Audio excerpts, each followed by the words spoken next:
সৌম্য আর সাইফের ব্যাটিংটাকে আলাদা করে রাখবেন? আপনাকে যদি সামারাইজ করতে পারেন আপনি কি বলবেন? প্রথমে অবশ্যই একটা টিমের জন্য স্টারটা খুবই ইম্পর্টেন্ট। আমরা কিন্তু উপর থেকে ওইরকম পার্টনারশিপ দিতে পারিনি অনেক দিন, বাট এইরকম যখন উপর থেকে একটা পার্টনারশিপ হয় তখন টিমের মেন্টালিটি চেঞ্জ হয়ে যায়। সো অবশ্যই দুইজন যেভাবে ব্যাটিং করেছে অবশ্যই দুজনকে ক্রেডিট দিতে হবে, সাইফ এবং সৌম্য। এবং এই উইকেটে আপনি দেখেন যে ওরা কিন্তু এগ্রেসিভ ব্যাটিং করেছে। সো আমরা কিন্তু ওরা দুজন এগ্রেসিভ ব্যাটিং করার জন্য আমাদের জন্য আরও ইজি হয়ে গিয়েছে। আপনি বললেন যে এগ্রেসিভ ব্যাটিং করেছে এবং মানে বাংলাদেশের জয়টা আসলে ওই 176 রানে পার্টনারশিপ জন্য হয়েছে, কিন্তু উইকেটে তখনও সকাল মানে প্রথম দিকে মনে হচ্ছিল যে টার্ন আছে এবং কমেন্ট্রি তো বলছিল যে 60 টার্ন থাকবে এই উইকেটে, প্রথম ম্যাচের উইকেট। আমি জানতে চাচ্ছি যে এই যে রিস্ক নিয়ে যে খেলেছে বা চান্স নিয়েছে, মানে এটা আপনাকে কতটা খুশি করেছে যে বাংলাদেশের দুজন ওপেনার দুজনের এক্সপিরিয়েন্স আবার দুই রকম, সাইড এবং ডিফারেন্ট, কিন্তু মানে অ্যাটাক করেছে এবং বের করে নিয়ে আসতে হবে, এটা আপনার আসলে কতটা? না, অবশ্যই ভালো লাগছে। আর আপনি দেখেন যে আমরা কিন্তু দেখেন অনেক দিন থেকেই কিন্তু একটা আমরা ব্যাটসম্যানরা একটু স্ট্রাগল করতেছিলাম, আপনারা সবাই জানেন এবং আমরাও জানি জিনিসটা যে আমাদের ব্যাটসম্যানরা একটু খারাপ সময় যাচ্ছিল। বাট আমরা অ্যাজ এ প্লেয়াররা আমাদের বিশ্বাসটা ছিল যে আমরা যে কোনো সময় কামব্যাক করতে পারি এবং এটার জন্য একটু সময় দিতে হবে। আর একটা জিনিস দেখেন যে এই উইকেটে কিন্তু ব্যাটিং করাটা অত ইজিও ছিল না, বাট ওরা যে রিস্কগুলো নিয়েছে এবং যার যে গো টু শট আছে সেইটাই খেলেছে।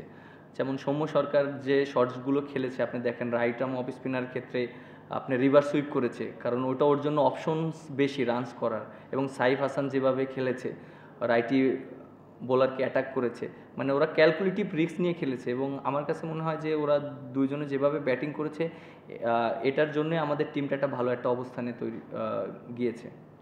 আমি একটু জানতে চাই, সৌম্য 10 বছর হয়ে গেছে বাংলাদেশ দলে খেলে, কিন্তু কনসিস্টেন্টলি হয়তো টিমে থাকে না, ফর্ম আপ ডাউন অনেক দিন ধরে হচ্ছে।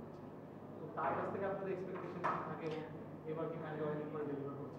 দেখেন একটা জিনিস কি, আপনি একটা ব্যাটসম্যান যদি আপনি বলেন আপনি 5টা ইনিংসের ভিতর 5টা ইনিংসই রান করবে না, 2টা ইনিংস বা 3টা ইনিংস রান করবে, 2টা ইনিংস রান করবে না। বাট যে 3টা ইনিংসই রান করবে সেই রানটা যদি লম্বা হয় তাহলে কিন্তু টিমের জন্য লাভ, ব্যাটসম্যানের জন্যও লাভ। আপনি যে ব্যাটসম্যানটাই সেট হয়ে যাচ্ছে সেটা আপনি সেই ব্যাটসম্যান যদি 30 করে আউট হয়ে যায় তাহলে টিমের জন্য অনেক ডিফিকাল্ট। এই ম্যাচে আপনি দেখেন যে দুইটাই বড় স্কোর হয়েছে এবং উপর থেকে হয়েছে। যখন উপর থেকে একটা বড় স্কোর হবে তখন টিম অটোমেটিক অনেক স্কোর করবে এবং মাঝখানে যে পার্টনারশিপগুলো হবে। সো এটাই আমার কাছে মনে হয় যে আপনার ব্যাটসম্যানরা একটু ধৈর্য ধরতে হবে, সবাই একটু সময় দিতে হবে। কারণ আমার কাছে মনে হয় যে যদি আমরা 7টা ব্যাটসম্যান খেলাই 7 জনে রান করবে না, 3 জন হয়তো রান করার অপরচুনিটি থাকবে, কিন্তু সেই 3টা যদি অনেক বড় স্কোর হয় তখন টিমের অনেক হেল্প হয়। অনেক সমালোচনা হয়েছে, এটা আপনিও নিশ্চয়ই বুঝতে পেরেছেন, বাট সব সমালোচনা আসলে জবাব দিয়েছেন মাঠে, ব্যাটে বলে পারফরমেন্স। আপনার ক্যাপ্টেন্সিও আসলে প্রশংসা করতে হয়, যেভাবে স্পিনারদের হ্যান্ডেল করেছেন। আসলে আপনি সহ 5 জন স্পিনার, যদি তানভীর, নাসুম, রিশাদ, ইভেন সাইদকে ধরি, আপনি নিজেও জেনুইন স্পিনার, আসলে কখন কাকে বোলিং দিবেন বা কখন আপনি যাবেন, এটা একটু দ্বিধাদ্বন্দ্ব ছিলেন কিনা বা একটু কনফিউশন তৈরি হয় কিনা ভাই যখন ম্যাচে থাকে? না, এরকম কিছু না। আপনি দেখেন যে গেমটা এমন একটা সিচুয়েশনে চলে, আপনার দেখেন আজকে কিন্তু আমি এক ওভারও পেস বোলিং করাইনি, বাট আজকে আমার কাছে মনে হয়েছে যে খেলাটা 50 ওভার যাবে না। সো মাঠে আমার কাছে মনে হয়েছে খেলাটা 35-40 ওভার হয়তো যেতে পারে। সো সেজন্য আমি সব মেইন বলারদেরকে বোলিং করিয়েছি, যাদের বল মানে এফেক্টিভনেসটা বেশি থাকবে। সো দেখেন রিশাদ বোলিং করেছে, তানভীর করেছে, নাসুম ফার্স্টে করেছে, আমি মিডিলে করেছি। সো আমরা 4 জনই কিন্তু ঘুরিয়ে ফিরিয়ে করেছি। আর আপনি যেটা আরেকটা কি বললেন? অবশ্যই একটা সাফল্য পেয়েছেন এবং আচ্ছা। তাদেরকে যেভাবে বোলিংয়ে আনাটা আসলে না, এটা তো আপনার সিচুয়েশন অনুযায়ী ডিমান্ড করে যে কখন কোন ব্যাটসম্যানের ক্ষেত্রে কাকে দিলে বেশি এফেক্টিভ হবে, সেইভাবে আমি চেষ্টা করেছি। আপনার মানে ক্যাপ্টেন ডিসিশন মেকিং নিয়ে অনেক সমালোচনা হচ্ছিল, বিশেষ করে লাস্ট ওভারে, সুপার ওভারে। তো সেইটা তো ক্যাপ্টেন্সি একটা চাপ থাকে, সেই চাপটা কতটা ফিল করেছেন এবং এখন কি একটু রিলিফ লাগছে কিনা? প্লাস আপনার তো সামনে অনেকগুলো কঠিন সিরিজ আছে, ওয়ানডে হিসাব নিকাশ আছে, সেই জন্য আপনার মানে প্রস্তুতিটা? দেখেন আমরা কিন্তু এই ফার্স্ট টাইম মনে হয় সুপার ওভার খেলেছি বাংলাদেশ টিম, ফার্স্ট টাইম না? আমরা ফার্স্ট টাইম সুপার ওভার খেলেছি, বাট এটা কিন্তু আমাদের জন্য একটা এক্সপিরিয়েন্স, যে আমাদের এক্সপিরিয়েন্সটা আর ফিস ওভারটা খুবই ভালো বোলিং করেছে, আনলাকিলি একটা বাউন্ডারি হয়ে গিয়েছে। এবং আপনি দেখেন যে আমাদের যে হয়তো আমি অনেক সমালোচনা হয়েছে, অনেকে অনেক কথা বলেছে যে কিভাবে কি হলে আরও বেটার হতো, but end of the day আমরা যেটাই ডিসিশন নিয়েছি সবাই একত্রিত ডিসিশন নিয়েছি। এখানে কার উপরে যদি একার উপরে ব্লেম দেওয়া হয় এটা আসলে ঠিক না। এবং একটা টিমের যখন থাকে কোচ, ক্যাপ্টেন এবং যারা আছে সবাই একভাবে, আমি যদি একটা ডিসিশন নেই, হতে পারে আমার ডিসিশনটা রং, কিন্তু কোচ কিন্তু আমাকে সেইটা সাপোর্ট করে। এবং কোচও যদি কখনো একটা ডিসিশন রং নেয়, আমরা কিন্তু সবাই ওটাকে সাপোর্ট করি। দিন শেষে সাকসেস আসতেও পারে, নাও আসতে পারে। আপনি দেখেন সাকসেস যখন আমরা ওইটা হয়ে যেত তখন কিন্তু জিনিসটা সাকসেস হতো, বাট যখন হয় না তখন কিন্তু ফেলিয়ার। জিনিসটা এরকমই। এমনিতে গত ম্যাচটা শুধু ওভারঅল ক্যাপ্টেন্সি আপনি কতটা উপভোগ করছেন সেটা বাইরের এইসব আলোচনা যেমন আছে, আপনার ভিতরের অথরিটি কতটা আছে বলে আপনার মনে হয়, মানে ড্রেসিং রুমের আস্থা আপনি কতটা অর্জন করতে পেরেছেন, ওভারঅল আপনি কতটা উপভোগ করতে পারছেন, প্লাস হলো লং টার্ম প্ল্যানিং আপনি করতে পারছেন কিনা? দেখেন আপনাকে একটা কথা বলি, আমি কিন্তু লাস্ট এটা নিয়ে আমার 3 নম্বর সিরিজ চলছে। আপনি ওয়েস্ট ইন্ডিজে আমি ক্যাপ্টেন্সি করেছি, তখন তো আমি ক্যাপ্টেন ছিলাম না, ওই সিরিজে শান্ত ক্যাপ্টেন ছিল, ওই ইনজুরি থাকার কারণে আমি ক্যাপ্টেন্সি করেছি। But end of the day আমার জন্য অবশ্যই অনেক ডিফিকাল্ট ফার্স্টের দিকে আমি যখন করেছি। সো এখন যত আমি করব তত আস্তে আস্তে আমি অনেক কিছু ডেভেলপ হবে। এবং এন্ড অফ দ্য ডে আমাদের বাংলাদেশে যারা লিজেন্ড প্লেয়ার ছিল, যারা অনেক ক্যাপ্টেন্সি করেছে, তারা আমাকে অনেক হেল্প করছে। এবং সত্যি কথা বলতে তারা পিছন থেকে আমাকে অনেক সাপোর্ট করছে, বিশেষ করে যারা বাংলাদেশের সাকসেসফুল ক্যাপ্টেন আমি যদি বলি, মনে করেন যে মাশরাফি ভাই, তিনি আমাকে অনেক সাপোর্ট করছে এবং আমাকে বলেছে, তামিম ভাই আমাকে ফোন দিয়ে বলেছে যে এইভাবে করলে ভালো হবে। কারণ আপনি যদি দেখেন তারা কিন্তু দুইজনই বাংলাদেশের সবচেয়ে মোস্ট সাকসেসফুল ক্যাপ্টেন। এবং সত্যি কথা বলতে তারা আমাকে অনেক সাপোর্ট করছে। এই যে 2টা সিরিজে অনেক কিছু হয়েছে, তারা হয়তো কাছ থেকে দেখেছে, অনেক কথা হয়েছে, বাট এই জিনিসটা আমার কাছে খুব ভালো লাগছে। মানে আপনি কি বলবেন সাধারণত হোম নিয়ে সবসময় টিম ম্যানেজমেন্ট এবং ক্যাপ্টেনের একটা কথা থাকে পিচের বানানোর ব্যাপারে, যে উইকেটটা বানানো হয়েছে এটার ব্যাপারে আপনাদের কোনো মানে ছিল কিনা যে এরকম একটা উইকেটে খেলতে চাই? আমরা তো সবসময় জানি মিরপুরের উইকেটটা কেমন হবে, এটা তো আমাদের কাছে নতুন কোনো কিছু না। এবং আমি তো মনে হয় ইন্টারন্যাশনাল 9 বছর খেলছি, এবং আমার যখন ডেবিউ হয়েছে এখানে আমি খেলেছি, এই উইকেটেই খেলেছি। পার্থক্যটা ওই রকম অনেক বেশি সেরকম না, বাট আমার কাছে যে জিনিসটা মনে হয়েছে পার্থক্যটা এটাই ছিল যে এই উইকেটে আগে যখন আমরা খেলেছি তখন একটু মানে গ্রাস দিত, এবং এখন কিন্তু উইকেটে কোনো গ্রাস নেই। সো জিনিসটা হলো যে এইটাই, এবং ঘাস থাকলে হয় কি অনেক সময় স্কিড করে বলটা, এবং যেহেতু উইকেটে ঘাস নেই সেখানে কিন্তু বলটা একটু স্লো হয়। বাট এটাই আমার কাছে মনে হয়েছে পার্থক্য, এছাড়া আর কোনো পার্থক্য আমার কাছে মনে হয় না। জি, আপনি কি বিশ্বাস করেন বিশ্বকাপ পর্যন্ত আপনাকে ক্যাপ্টেন্সি দেওয়া রাখা হবে? মানে আপনার স্ট্যাট কিন্তু 13 ম্যাচে 3টা জয়। আমি অত দূর পর্যন্ত এখনো চিন্তা করছি না, কারণ যেহেতু আমাকে 1 বছরের জন্য দায়িত্ব দেওয়া হয়েছে, 1 বছরের ভিতরে যতগুলো ম্যাচ আছে এবং বাংলাদেশকে একটা জায়গায় নিয়ে যাওয়ার জন্য, কারণ আমাকে যখন ক্যাপ্টেন্সি দেওয়া হয়েছিল তখন আমাদের টিমের পজিশন ছিল কত, 10 নাম্বার। 10 নাম্বার, এখন আছে কত, আমাদের 10ই আছে। তার মানে আমি, হ্যাঁ মাঝখানে আমি অনেক ম্যাচ হেরেছি, but end of the day সবাই যদি পারফর্ম করতো, সবাই যদি সবার খেলাটা খেলতো, তাহলে দিন শেষে অবভিয়াসলি টিম যদি রেজাল্ট না করে অবভিয়াসলি ক্যাপ্টেনের উপরেই আসে। বাট টিম যখন ভালো খেলে তখন কিন্তু অবশ্যই টিমের সবাই একত্রিত খেলেছে বলে পারফরমেন্স হচ্ছে। বাট এটা আমি চিন্তা করছি না, কারণ ক্যাপ্টেন্সি যে আমি অনেক দূর করতে হবে, অনেক বেশি করতে হবে এরকম কোনো কিছু না। এই ক্যাপ্টেন হয়তো আজকে আমি আছি, আমার জায়গা থেকে আরেকজন আসবে, বা দিন শেষে কিন্তু বাংলাদেশ, আমরা বাংলাদেশের হয়ে খেলছি এবং বাংলাদেশকে একটা জায়গায় নিয়ে যেতে চাই, এটাই হলো আমাদের লক্ষ্য। না সন্তুষ্ট সেটা না, আমাদের তো সামনে বিশ্বকাপ আছে, আমাদের তো কোয়ালিফাই করতে হবে। সো আপনার টপ 8 টিমই তো আপনার বিশ্বকাপ খেলবে। সো আমরা তো এখনও মনে করেন যে আনসার্টেনের ভিতরে আছি। সো আমাদের টার্গেট থাকবে টপ 8-এর ভিতরে থাকা এবং সরাসরি যেন আমরা বিশ্বকাপ খেলতে পারি। সো এটাই আমাদের টার্গেট থাকা উচিত ফার্স্টে। আমার প্রশ্নটা পিচ নিয়ে আপনার, সেটা হলো যে এই সিরিজটা করা হচ্ছিল আমাদের ওয়ার্ল্ড কাপ ক্রিকেটে যাতে আমরা সরাসরি খেলতে পারি, আমরা সিরিজটা জিতি, তারপর আমরা একটা ম্যাচ হেরে গেলাম, তারপর আমরা দুজনে কি দিচ্ছি আমাদের পরিসংখ্যান তো সাফল্যের পালাটা ভারী আসবে। কিন্তু এইরকম পিচে খেলে এটা সাকসেসটা আসলো, যেটা আসলে ইন ফিউচার আমাদের ক্রিকেটের জন্য কতটা মানে সাফল্য বয়ে আনতে পারে। কারণ আমরা তো বাইরে গেলে এরকম পিচ পাই না। এর আগে 2021 আমরা টি-20 খেলতে যাওয়ার আগে, ওয়ার্ল্ড কাপ খেলতে যাওয়ার আগে অস্ট্রেলিয়া নিউজিল্যান্ডকে এরকম পিচে আমরা হারিয়েছিলাম, কিন্তু মূল ওয়ার্ল্ড কাপে কি আমরা একটা ম্যাচ জিততে পারি, বাজারও হেরেছিলাম। তো বলছিলাম যে এই পিচে খেলে সাফল্যটা আসে ক্ষণিকের জন্য হয়, কিন্তু ফিউচার কি আমরা কোনো সাকসেস পাবো? আপনি দেখেন, আমি একটা কথা বলি, আপনি পৃথিবীর যে জায়গায় খেলতে যান না কেন, যাদের সাথে আমরা খেলি না কেন, তারা কিন্তু হোম অ্যাডভান্টেজটা নেয়। এবং আমার কাছে মনে হয় আমরা যদি নিউজিল্যান্ডে আমি খেলেছি, ওখানে কিন্তু তারা কিন্তু হোম অ্যাডভান্টেজটা নিয়েছে। সো কোনো টিম যদি বাংলাদেশে আসে, আমরা তো অবশ্যই আমাদের হোম অ্যাডভান্টেজটা আমরা নিব, কারণ দিন শেষে সবাই কিন্তু রেজাল্টটাই কিন্তু চায়। হয়তো আমরা বিশ্বকাপে যে আমরা অনেক ভালো কিছু করতে পারিনি, সেটার জন্য আলাদা একটা প্রসেস এবং সেটার জন্য আলাদা একটা প্ল্যানিং করতে হবে। এবং আমার কাছে মনে হয় যে সেই প্ল্যানিংটা হওয়া উচিত 2 থেকে 3 মাস আগে থেকে, যে বিশ্বকাপের আগে আমরা কিভাবে খেলবো, কিভাবে আমরা স্কিল ক্যাম্প করব, কিভাবে আমাদের প্রিপারেশন থাকবে, সেটার জন্য আলাদাভাবে কোথায় আমরা প্র্যাকটিস করব, এইভাবে সেই জিনিসগুলো করা উচিত। বাট বাইল্যাটারাল সিরিজগুলোতে আমার কাছে মনে হয় হোম অ্যাডভান্টেজটা খুবই ইম্পর্টেন্ট। প্রত্যেকটা ম্যাচে যেহেতু এখন র্যাঙ্কিং বিশ্বকাপের কোয়ালিফাই কত কিছু সিরিজ যেটা আসে, ওই চিন্তাটাও মানে আপনার 2-1 জায়গায় যদি 3-0 করতে না পারে, যেহেতু সুযোগ এসেছিল এখন নিচের দিকে দুই দলের লড়াই, 3-0 করতে না পারে একটা আফসোস আছে কিনা? আর আপনার এত নিচে ব্যাটিং করার প্র্যাকটিস আপনি তো সাধারণত একটু উপরেও ব্যাটিং করতে চান।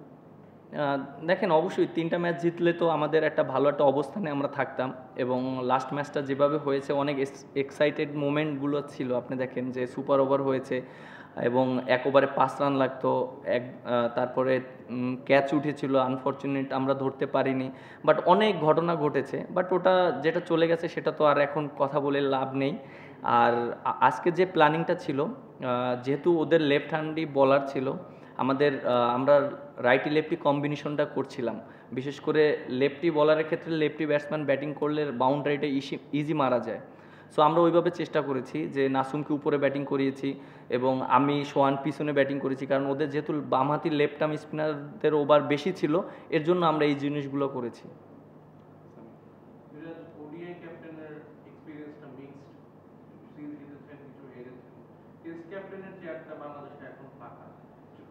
ম্যাচের মিড ইনিংসের সময় বোর্ড প্রেসিডেন্ট প্রেস বক্সে এসে বলছিলেন যে টেস্ট ক্যাপ্টেনের জন্য কয়েকজনের সাথে কথা বলবেন। আপনার কাছে যদি অফার আসে, আপনার রিপ্লাইটা কি হবে? দেখেন, এটা তো সম্পূর্ণ ক্রিকেট বোর্ডের ডিসিশন যে তারা কিভাবে কাকে চিন্তা করছে, বাট এটা তাদের উপরেই ডিসিশন। যেহেতু আমি ওডিআই ক্যাপ্টেন্সি করছি, যদি এরকম আসে তখন তাদের সাথে এটা ডিসকাস করব, তাদের প্ল্যানিং কি, আমি কীভাবে। রেডি আপনার টেন্স থেকে আপনি কি রেডি? হ্যাঁ, যদি দেয় অবশ্যই আমি করব, কিন্তু সেটার একটা প্ল্যানিং আছে, সেটা কিভাবে তারা চায় এবং আমি কিভাবে জিনিসটাকে চাই। সো দুই পক্ষকে একসাথে কথা বলে এবং মেন্টালি যদি ঠিক থাকে তাহলে অবশ্যই সেটা ভালো হবে।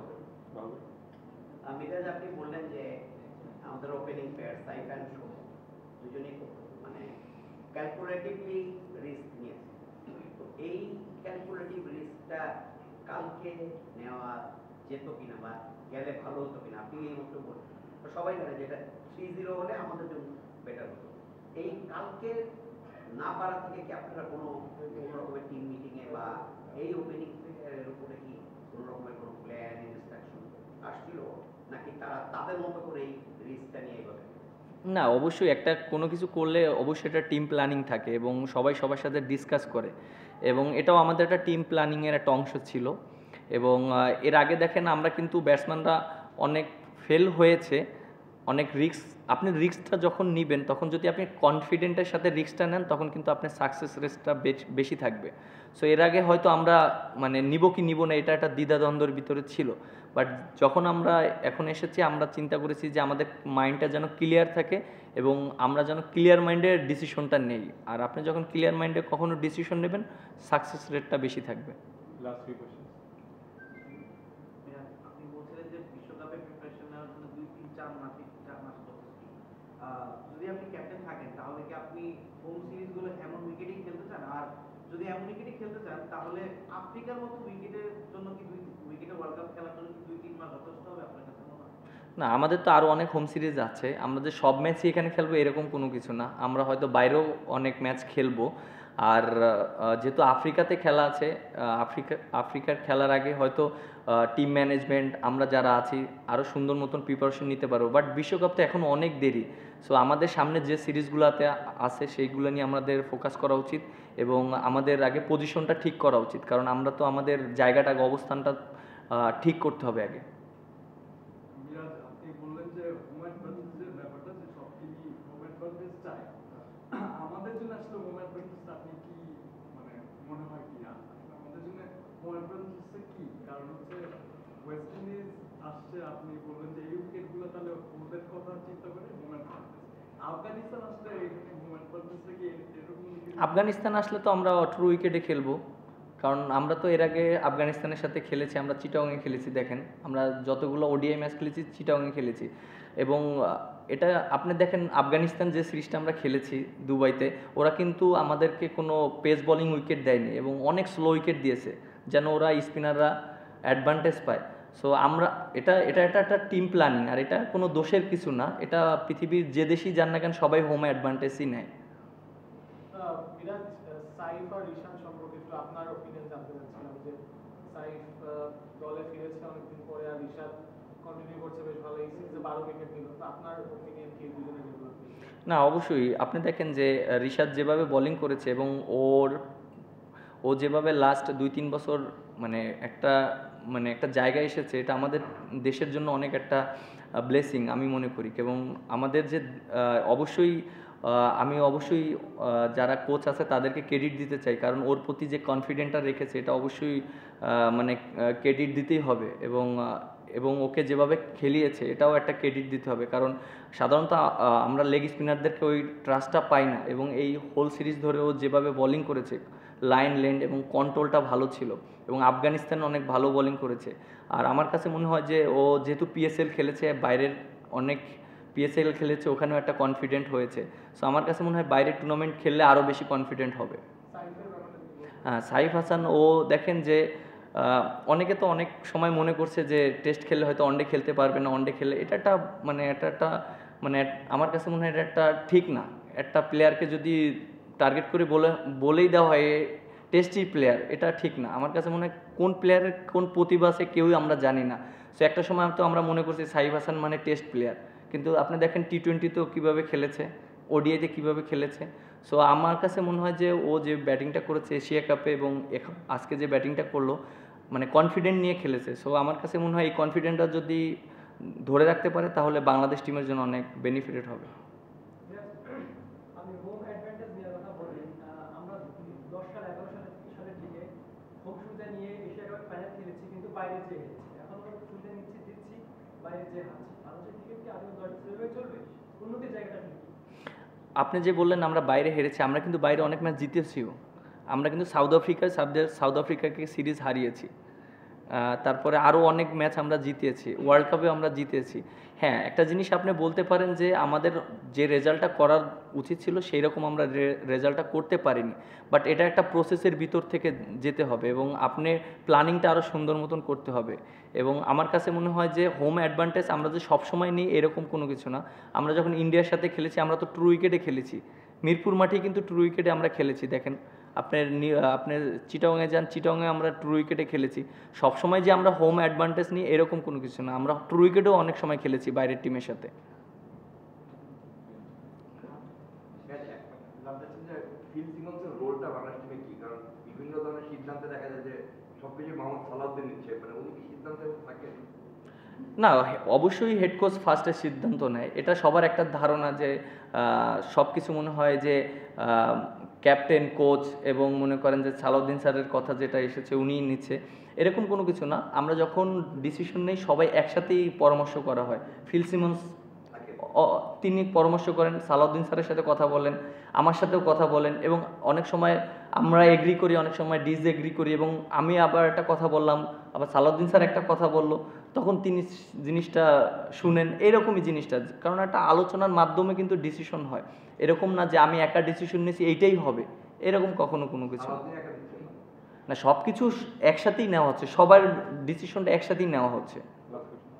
সেটা হচ্ছে মানে ওপেনিং পার্টনারশিপ থেকে বলতে অনেক সময় ম্যাচের মধ্যে 5-6টা চেঞ্জ হয়েছে, আবার স্পিনেও দেখছি কখনো তানভীর কান্ট্রি থাকছে, মানে বাইরে হোক বা সব কান্ট্রি, আবার কখনো T20 এবং ওয়ানডে কখনো নাসুম অথবা থাকছে তান্ত্রিক, পেসে আবার কখনো শরীফ থাকছে বা হাসান থাকছে, এগুলো থাকছে না, মানে একটু মনে হচ্ছে না অগোছানোর মতো মনে হয়। তো এই জায়গায় আপনার সিদ্ধান্তটা কি বা কাকে চান?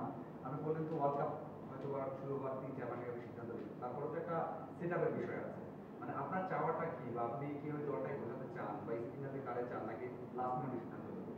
এইটা তো আপনি আপনার সাথে কথা বলে অথবা সারাদিন সারা অথবা সিদ্ধান্ত গ্যাসপে সিদ্ধান্ত নেন, মানে ওটাই 15 জন বছর ঠিক করে ফেলছেন কিনা, নাকি এরকম একটা যখন যে ভালো করছে রাখছেন বা অর্থাৎ চলে যাবে, যেমন আমরা দেখেছি যে সৌম 70 করার পরে বাদ করেছিলেন, আবার নিয়ে আসা হচ্ছে। তো আপনি আসলে পুরো দলটাকে আপনি, হ্যাঁ আমি বলছি, আপনি দেখেন যে আপনারা হয়তো দেখছেন যে 15 জনের স্কোয়াড, আসলে বেসিকলি 15 জনের স্কোয়াড না, আমরা যে ওডিআইয়ের একটা সার্কেল আছে, আমাদের 25 জনের একটা স্কোয়াড আছে এবং 25 থেকে 27 জন ক্রিকেটার আছে, যারা আমরা সবাই মনে করি ঘুরিয়ে ফিরিয়ে তারাই ওয়ানডে খেলবে, যে যখন ফর্মে থাকবে, যাকে যখন দরকার হবে টিমের প্রয়োজনে সেই খেলবে। আপনি দেখেন যে আপনি মনে করছেন যে 15 জনের স্কোয়াড মানে এই 15 জনই আপনি ঘুরিয়ে ফিরিয়ে খেলা হচ্ছে। আপনি দেখেন যে সৌম্য সরকার লাস্ট 2 সিরিজে ছিল না, বাট এই সিরিজে এসেছে, আবার দেখবেন যে হয়তো আরেকজন এসেছে। সো আমাদের যে 25 জন ক্রিকেটার থেকে 27 জন ক্রিকেটার আছে, এদের ভিতর থেকে আমরা ঘুরিয়ে ফিরিয়ে খেলবো এবং আমরা একটা টিম সেট করতে চাই বিশ্বকাপের আগে, যে কারা কোন জায়গাটা সুইটেবল এবং কোন পজিশনে কাকে খেলালে জিনিসটা বেটার হবে দিন শেষে। আর এন্ড অফ দ্য ডে পারফরমেন্সটা তো খুবই ইম্পর্টেন্ট। Thank you.